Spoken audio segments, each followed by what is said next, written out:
Oral questions, the Honourable Leader of the Opposition.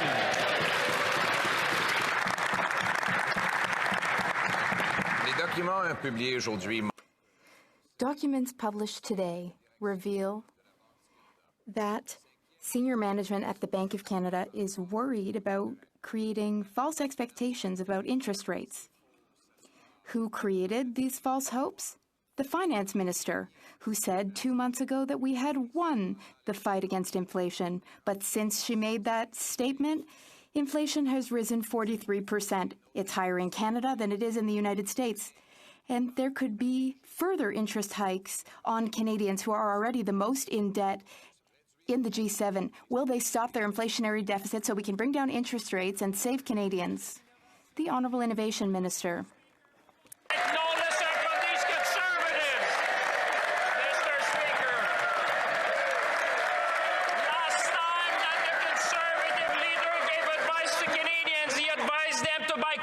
Mr. Speaker, the last piece of advice that Canadians will take is from this leader who talks about interest rate, Mr. Speaker. Today we introduced a bill to tackle cost of living in this country, to tackle issues with respect to housing, Mr. Speaker. Canadians know we have their back. We'll fight for them at every step of the way. The Honourable Leader of the Opposition. It's a way the mice will play. How many others are going to be auditioning for the Prime Minister's job up there? It's okay, they won't be there long regardless. Thank you.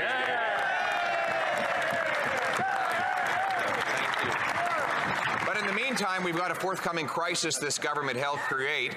Their inflationary deficits mean that the cost of living is rising faster here than in the United States. Inflation is up 43% in 2 months, and this after the finance minister said it was gone. Why won't they get rid of their inflationary deficits and taxes so Canadians can eat, heat, and house themselves? The Honourable Minister for Public Services, the Treasury Board. Across the aisle, our government actually has a plan to support Canadians. Whether it's 11 million Canadians with the grocery rebate, whether it is 4.2 million Canadians with the workers' benefit, Mr. Speaker, or whether it is 6 million Canadians with indexing old age security, Mr. Speaker, unlike the Conservatives, our government actually has a plan, and every step of the way, we will focus on Canadians and what they need during this economic time. Thank you, Mr. Speaker. Leader of the Opposition. Well, judging by the applause level, it looks like the fellow from Shawinigan has a bit of a lead in the lead.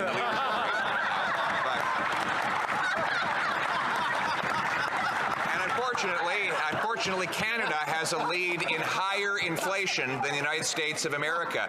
Even the Bank of Canada's Governing Council expressed concern that it was giving false hope about interest rates. The recent inflation report that came out shows that the bank may again have to raise rates on the Canadian people who are the most indebted in all of the G7. Will this government reverse its inflationary deficits before rates rise and bankrupt Canadians? The Honourable Minister for Innovation. Speaker, I may give the Leader of the Opposition a hate for making jokes, but when it comes to the economy, it's something different, and Canadians know that, Mr. Speaker.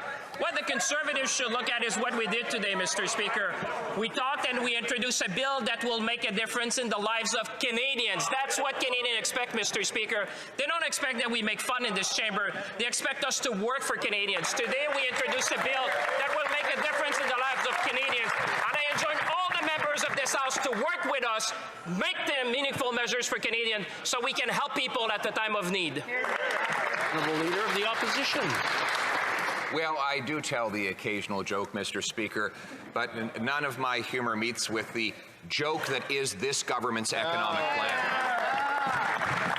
A joke that has given us the worst inflation in 40 years, doubled the national debt, doubled the rent, doubled mortgage payments, doubled the needed down payment for Canadians to get into a home, made it so that a Torontonian has to save 25 years for a down payment where they used to be able to pay off a mortgage in that time.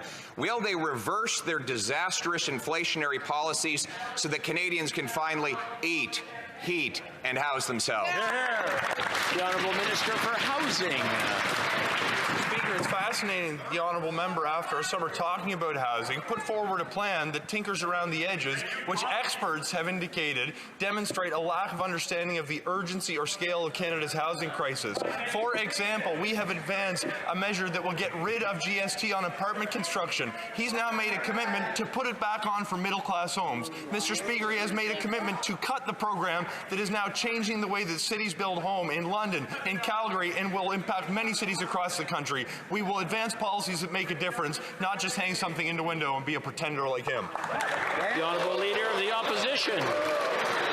Well, Mr. Speaker, what my plan on the GST does is make sure we don't give tax breaks for $10 million penthouse apartments like that member is proposing to do. We want the builders who qualify for it to have affordable apartment rentals so that Canadians can actually live in them. God forbid. The limousine Liberals want all the money to go to the penthouse apartments.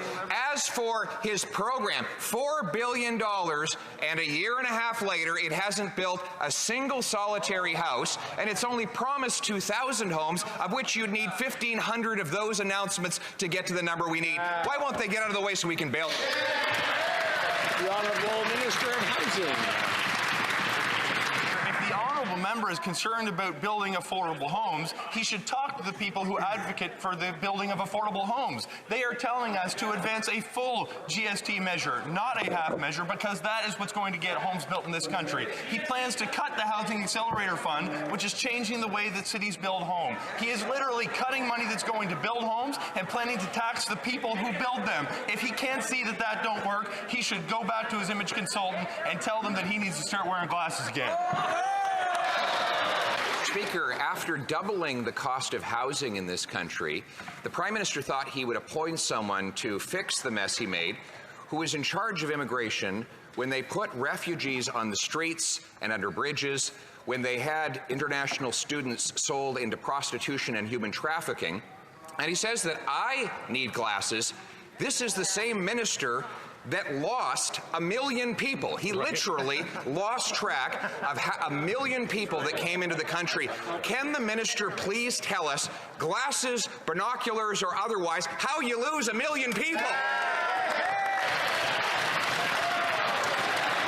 The Honourable Minister for Immigration.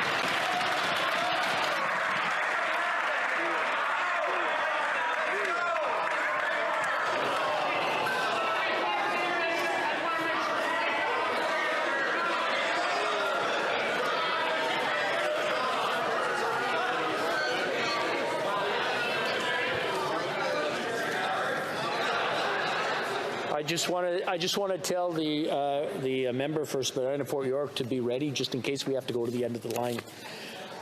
The Honourable Minister, please go. Well, Mr. Speaker, I think you see how thin-skinned the Leader of the Opposition can get when he gets a piece of his own medicine. That's right.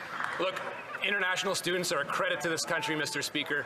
They are the future of this country, and they are an asset that is very lucrative, and we cannot let them down. Clearly, we need to work with provinces to make sure that they have proper housing, and we have to crack down on agents that are giving them false hope across the country. But let's not make this a partisan issue. Thank you.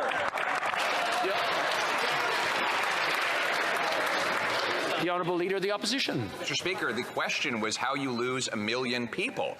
And then how is it that the Prime Minister scours his entire front bench, and hopefully he even gave a little bit of attention to his beleaguered backbench when he was shuffling the cabinet, and the one guy that he could find to fix the doubling of housing costs that he incurred as Prime Minister was the guy who lost 1 million people.